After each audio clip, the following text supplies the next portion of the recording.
बहुत बहुत स्वागत है आप लोगों का। और आज एक स्टेटमेंट बताने जा रहे हैं। फर्स्ट लॉ ऑफ मोशन का स्टेटमेंट है, if net force acting on a body is equal to zero the body remains unaccelerated. Net force से मतलब यहाँ पर टोटल फोर्स से है या all forces acting on the body या vector sum of all forces. तो नेट फोर्स का मतलब सिंपली है कि अगर नेट फोर्स जीरो है तो बॉडी आपका अनएक्सीलरेटेड है, मीन्स एक्सीलरेशन जीरो है। और बॉडी में एक्सेलरेशन अगर जीरो है तो बॉडी का दो डिफरेंट स्टेट हो सकता है as according to the first law of motion. Either body remains at rest और body moving in the uniform linear motion. तो इस स्टेटमेंट को ऐसे भी हम लोग डिफाइन कर सकते हैं, every body continues to be in state of rest और of uniform motion in a straight line unless it is compelled to change of that state by a force impressed on it.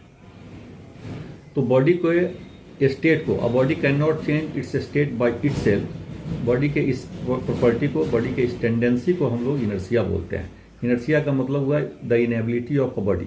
Body अगर rest में है तो rest में रहना चाहता है, और यूनिफॉर्म लीनियर मोशन में है तो ये यूनिफॉर्म लीनियर मोशन में कंटिन्यू करना चाहता है।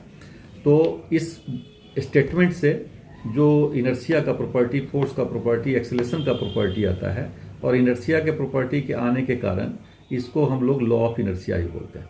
एक चीज यहाँ पर मेंशन करना बहुत ही जरूरी है। It is pointed out that the law of the statement और the statement of first law of motion is valid only in the inertial frame of reference. तो हम लोग को ये जानना जरूरी है कि इनर्शियल फ्रेम और नॉन इनर्शियल क्या है।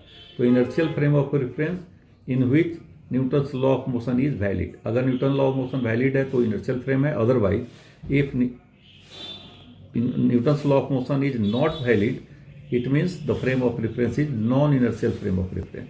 तो आप थैंक यू वेरी मच। फिर किसी वीडियो में मिलते हैं।